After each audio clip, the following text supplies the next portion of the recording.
Returning to our top story today, and that is China's ambassador to Canada saying canola tariffs will be dropped if Canada drops its tariffs on Chinese-made electric vehicles. Moves the tariffs on Chinese EVs. China will then remove tariffs on Canadian agricultural products. So if Canada removes the unilateral unjustified tariffs on Chinese products, China will also reciprocate accordingly.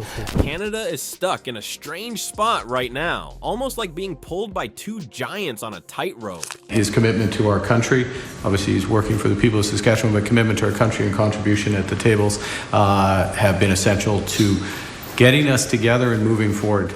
On one side is China, saying it will drop its canola tariffs if Canada removes the huge tax on Chinese electric cars. Of course, in a tit-for-tat move, after we imposed those tariffs, decided to impose some of our agricultural products, including canola. That's really hurt our farmers out west, in particular on the prairies, but it's also something that the average Canadian taxpayer has to worry about, because of course those farmers are going to have to get subsidies. So the Chinese are doing it their way. They're just saying, you did this, we did that, you will remove ours if you remove yours. On the other side is the United States, watching closely and pushing its own plans. Has made it clear that an agreement can only be reached between Prime Minister Mark Carney and China's president. That said, Mo believes these types of trade missions are laying the groundwork for future negotiations. Farmers are worried, car makers are uneasy, and the government is trying to keep the whole thing from tipping over. One move could help thousands of people, but it might also upset a major ally, and that's what makes this moment so tense. The trade move that backfired. Last year, Canada made a bold move that didn't exactly go as planned. In an effort to align with the United States, the Canadian government slapped a 100% tariff on Chinese electric vehicles. The idea was to protect North American car makers from cheaper, high-quality EVs coming out of China. On paper, it sounded like a smart way to support local jobs and industries. But reality had a different story. Instead of winning favor with the Americans, Canada got hit with criticism. Politicians and industry experts pointed out that Canada was being forced into a corner, expected to follow the US lead, even when it wasn't in the country's best interest. Americans, who were supposed to be allies in this, responded harshly, threatening Canadian auto industries and economic interests. It was like trying to play a game of chess while your opponent kept changing the rules. And China didn't sit quietly either. In retaliation, Beijing imposed tariffs on Canadian agricultural products, especially canola. Farmers across the prairies were suddenly caught in the crossfire. The result? Prices dropped, livelihoods were threatened, and the Canadian government faced pressure to step in with subsidies. Ordinary taxpayers felt the pinch too, since supporting farmers meant using public money to cover losses caused by this back and forth. The move revealed just how tricky international trade can be. While the goal was to protect Canadian industries, it ended up exposing the country to economic pressures from both the US and China. Now, with tensions still simmering, Canada is in a delicate position, trying to negotiate a path that benefits farmers, the auto industry, and the economy as a whole, without alienating either major trading partner. This backfire shows that trade isn't just about rules and tariffs. It's a high-stakes balancing act. Every decision can ripple across industries, communities, and even political relationships. And for Canadians, it's a reminder that global trade moves, even those made with good intentions, can have unexpected consequences.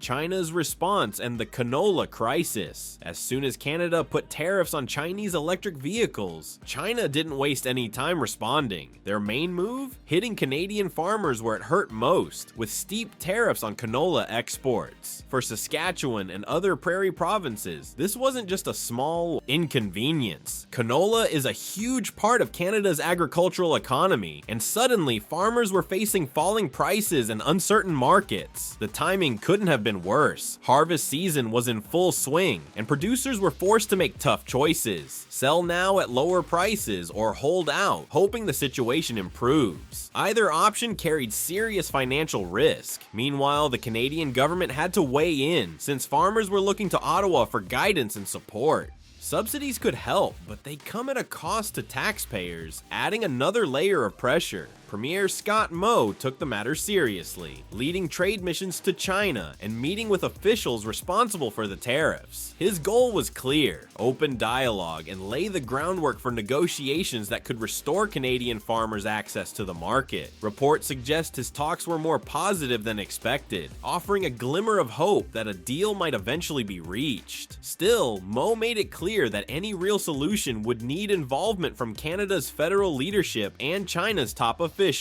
At the heart of this crisis is a simple cause and effect. Canada's move on EVs sparked China's retaliatory tariffs. It's a reminder of how delicate international trade relationships can be, and how decisions in one sector, like the auto industry, can ripple through an entirely different one, like agriculture. The farmers' struggles put a human face on what might otherwise seem like abstract economic policies. This part of the story highlights a critical lesson. Trade isn't just about numbers and agreements. It's about people's lives, communities, and livelihoods. While political leaders debate the best path forward, Canadian farmers are living the consequences, hoping for a resolution that brings stability back to their fields and their families. Negotiation tactics and the road ahead. With tariffs hitting both the auto and agriculture sectors, Canada found itself in a tricky negotiation game. On one side was the US, pressuring Canada to maintain the 100% tariffs on Chinese EVs. On the other, China was signaling that it would lift its canola tariffs only if Canada rolled back the EV levies. It was a classic give a little, get a little scenario, but with billions of dollars and thousands of jobs at stake. Canadian leaders had to carefully weigh their options.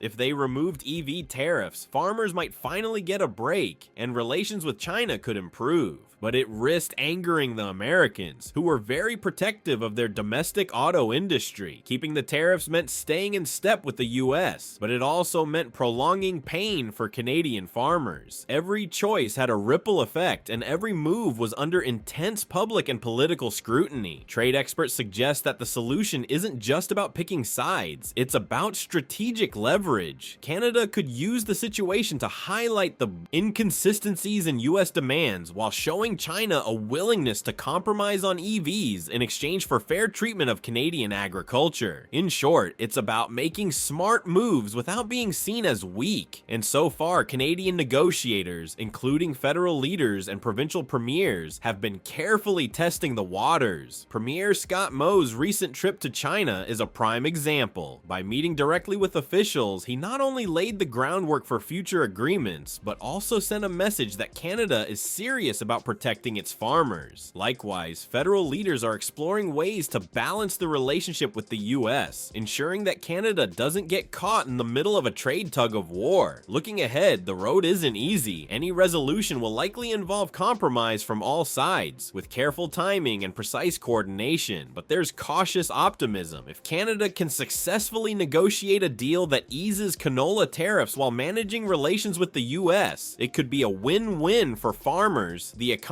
and Canadian consumers. This ongoing saga is a reminder that international trade isn't just a set of rules, it's a delicate dance. Every decision can have wide-reaching effects, and the stakes are high. For Canadians watching closely, the coming months will be a test of negotiation skill, patience, and strategic thinking.